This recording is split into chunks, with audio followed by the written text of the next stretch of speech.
Hi, Andrew Armstrong. Welcome to the Back Office. I'm revisiting an old friend. I'm revisiting this guy. Hello! My name is... Yeah.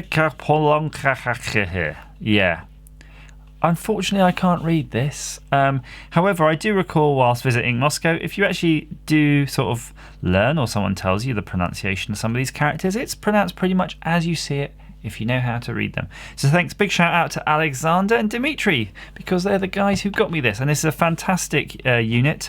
I have done it before. If you go back through my old videos, I do have a sort of review of me playing with this. But because I'm so enthusiastic, that's not quite the right word, enthused, because I've been playing with these Nintendo dual screens, I thought it only fit to revisit this unit now that I've got this fancy schmancy teardown lab type camera equipment set up, so we can look at it in some detail. I'm going to zoom in on the box because I know you retro game aficionados would want to see exactly how it looks. So you've got this guy here. I'm going to call him Peter because maybe that's his name. He's got blonde hair, slightly beetroot coloured face, because of course they do like beetroot over there in their borscht, which is actually amazing. And he's playing the game, but he's playing it weird because he's playing it like this.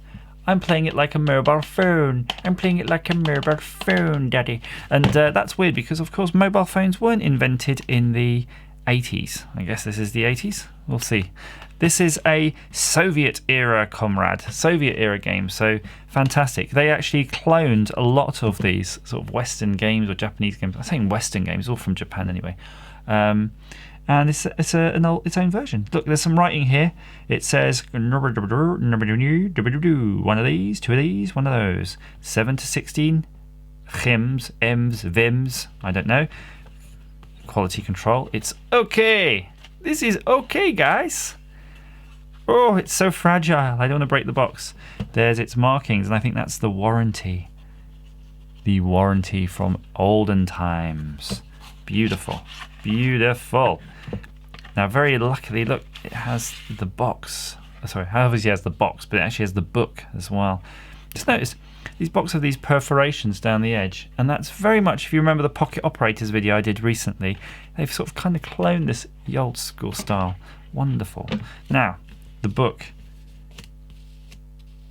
Just don't want to damage this. I think the cover might be an inkjet print. I think it might be a reproduction book. I just don't know. I don't think they'd have had technology to print in this way at the time, but who knows.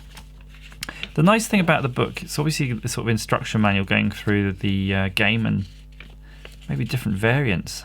I don't know if it's just for this game or for all the different models they did. Yeah, it's for all the different models. You can see there's a sort of frog catching game, some sort of snail racing game. Snail racing?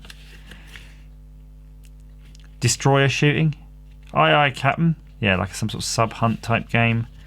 Escaping a burning building game, etc, etc, etc. And they're probably all basically the same type of game. Operating instructions. How to change the batteries. But my favourite, and it was a favourite then when I did this in the past, a circuit diagram. So this is how the game works. You've got your switches here.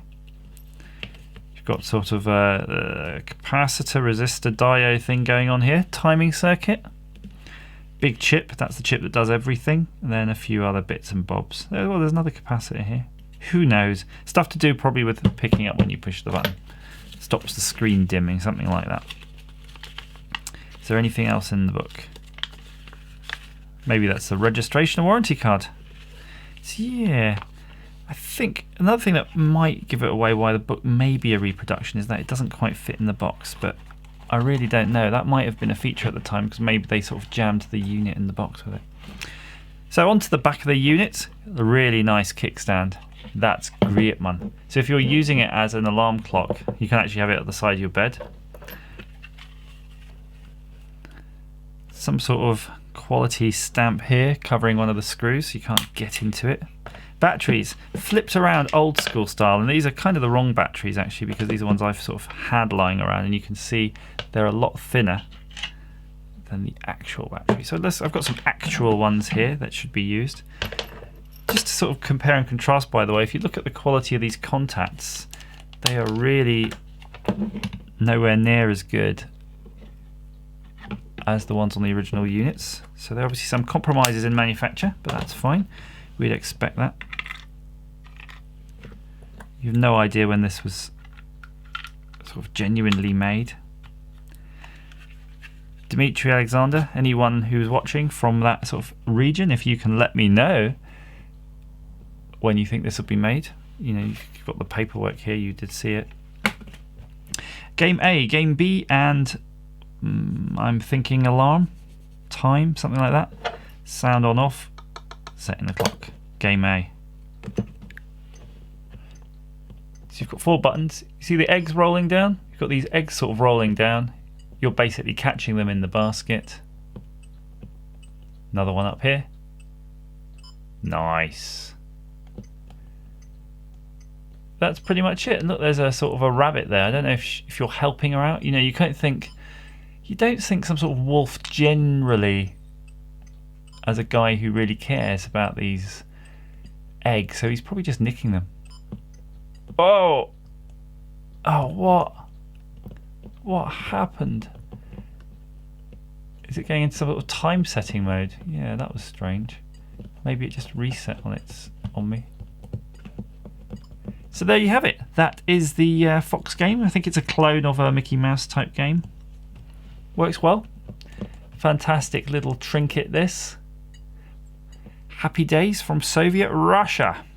Please feel free to like this video and click subscribe, and I'd love you to leave some comments down below. As ever, thanks for watching.